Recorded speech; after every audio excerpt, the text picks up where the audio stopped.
Hello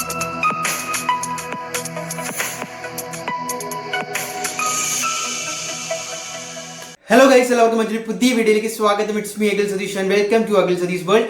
മക്കളെ, ഏറ്റവും പുതിയൊരു അപ്ഡേറ്റ്. കീം സ്റ്റുഡൻസ് ആണെങ്കിൽ തീർച്ചയായിട്ടും ഈ വീഡിയോ മുഴുവനായിട്ടും കാണുക. അതോടൊപ്പം നിങ്ങളോട് പറഞ്ഞിരിക്കുന്ന പോലെ തന്നെ എഞ്ചിനീയറിംഗിന്റെ കംപ്ലീറ്റ് സ്റ്റഡി മെറ്റീരിയൽസും നോട്ട്സും ഇനി അങ്ങോട്ടുള്ള സപ്പോർട്ടും വരുന്ന ദിവസങ്ങളിൽ അതിന്റെ അപ്ഡേറ്റ്സുമായിട്ട് ഞങ്ങൾ വരും. സോ മറക്കണ്ട, നമ്മുടെ കമ്മ്യൂണിറ്റിയിൽ ജോയിൻ ചെയ്തു. നിങ്ങൾ എഞ്ചിനീയറിംഗ് ആണ് എടുക്കാൻ ഉദ്ദേശിക്കുന്നതെങ്കിൽ. അതുപോലെ തന്നെ കീമുമായി ബന്ധപ്പെട്ട ലേറ്റസ്റ്റ് അപ്ഡേറ്റ് എന്ന് പറഞ്ഞാൽ നിങ്ങളുടെ അലോട്ട്മെന്റ് വന്നു. നിങ്ങൾ പലരും ചെക്ക് ചെയ്തിട്ടുണ്ടാകും. സെക്കൻഡ് അലോട്ട്മെന്റ് ഏറ്റവും ലേറ്റസ്റ്റ് ആയിട്ട് പബ്ലിഷ്ഡ് ആയിട്ടുണ്ട്. നോട്ടിഫിക്കേഷൻ ആയിട്ട് ഞാൻ ഈ വീഡിയോ എടുക്കുന്ന നിമിഷം വരെയും അവരുടെ പോർട്ടലിൽ വന്നിട്ടില്ല എങ്കിൽ പോലും നിങ്ങൾക്ക് കൃത്യമായിട്ട് ആ ഒരു സെക്കൻഡ് അലോട്ട്മെന്റ് ലിസ്റ്റ് കാണാൻ പറ്റും. മുകളിൽ അല്ലാതെ പോകുന്നുണ്ട് ഫ്ലാഷ് ആയിട്ട്. ഓക്കെ, അപ്പോൾ സെക്കൻഡ് അലോട്ട്മെന്റിൽ ചിലർക്കൊക്കെ പ്രൊവിഷണൽ ആ ഒരു സെക്കൻഡ് അലോട്ട്മെന്റ് ലിസ്റ്റിൽ നിന്ന് ഡിഫറൻസ് ഉണ്ടാകാം, വളരെ കുറച്ച് പേർക്ക്.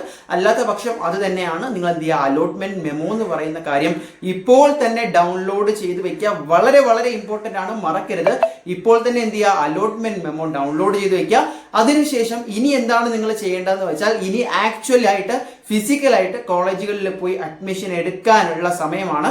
അപ്പോൾ നിങ്ങൾ മനസ്സിലാക്കുക, ഫസ്റ്റ് അലോട്ട്മെന്റിൽ കിട്ടിയവർക്ക് ചിലപ്പോൾ ഹയർ ഓപ്ഷൻ കിട്ടിയിട്ടുണ്ടാകും, അല്ലെങ്കിൽ അത് മാറ്റമില്ലാതെ ഇപ്പോഴും അതേ കോളേജ് തന്നെ സെക്കൻഡ് അലോട്ട്മെന്റിലും കിട്ടിയിട്ടുണ്ടാകും.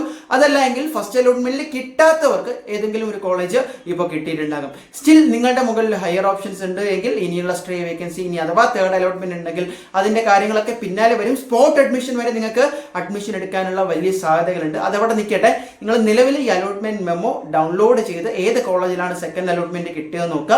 നിങ്ങൾ ഇനി എന്ത് തന്നെ ആയാലും അവിടെ പോയി ഫിസിക്കലി അഡ്മിഷൻ എടുക്കണം. അതായത് ഞാൻ ഈ പറയുന്നത്, ഇനി ഇതിന്റെ അഡ്മിഷൻ ഷെഡ്യൂൾ വരും.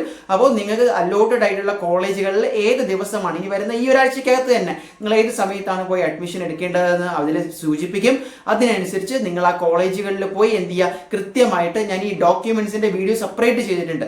ആ ഡോക്യുമെന്റ്സ് എല്ലാം അവിടെ കാണിച്ച് വെരിഫൈ ചെയ്ത് ബാക്കി അഡ്മിഷൻ പ്രൊസീജിയേഴ്സ് എല്ലാം കഴിഞ്ഞ് കോഷൻ ഡെപ്പോസിറ്റ് ഉൾപ്പെടെ അടച്ച് എന്ത് ചെയ്യുക, പെർമനന്റ് ആയിട്ട് ആ കോളേജ് മതിയെങ്കിൽ അവിടെ പെർമനന്റ് ആയിട്ട് ചേരുക. അല്ല എങ്കിൽ ടെമ്പററി ആയിട്ട് ചേർന്നുകൊണ്ട് നിങ്ങൾക്ക് തുടർന്നുള്ള അലോട്ട്മെന്റ് പ്രൊസീജിയേഴ്സിൽ, അതായത് സ്ട്രേ വേക്കൻസി, ഇനി അഥവാ തേർഡ് അലോട്ട്മെന്റ് ഉണ്ടെങ്കിൽ അത് കഴിഞ്ഞിട്ടുള്ള സ്പോട്ട് അഡ്മിഷൻ ഉൾപ്പെടെയുള്ള കാര്യങ്ങളിൽ നിങ്ങൾക്ക് എന്ത് ചെയ്യാൻ, പങ്കെടുക്കാൻ പറ്റും. പക്ഷേ നിങ്ങൾ എന്തായാലും ഫിസിക്കലി ഇപ്പോൾ സെക്കൻഡ് അലോട്ട്മെന്റ് കിട്ടിയ കോളേജുകളിൽ പോയി ചേരേണ്ടതുണ്ട്. അതിന്റെ ഷെഡ്യൂൾ പിന്നാലെ വരും. ഒരുപാട് പേർക്ക് ഡൗട്ടാണ്, കോളേജുകളിൽ ഡയറക്റ്റ് ആയി പോകണോ, വെയിറ്റ് ചെയ്യാൻ, നോട്ടിഫിക്കേഷൻ വരും. അതിന്റെ അപ്ഡേറ്റും നമ്മുടെ കമ്മ്യൂണിറ്റിയിൽ എന്തായാലും ഇടുന്നതാണ്. ഞാൻ ഈ പറഞ്ഞ പോലെ ഇനി അങ്ങോട്ട് എഞ്ചിനീയറിംഗ് ആണ്, KTU ആണ്, ഒരുപാട് പഠിക്കാനുണ്ട്. സോ അതിന്റെ സ്റ്റഡി മെറ്റീരിയൽസ് ഉൾപ്പെടെ ഞങ്ങൾ പ്രൊവൈഡ് ചെയ്യും. മറക്കണ്ട, സബ്സ്ക്രൈബ് ചെയ്ത് വെച്ചോ, ജോയിൻ ചെയ്തോ കമ്മ്യൂണിറ്റിയിൽ. All the best. എന്തെങ്കിലും ഡൗട്ട് ഉണ്ടെങ്കിൽ ഒന്ന് കമന്റ് ചെയ്യുക. ബൈ.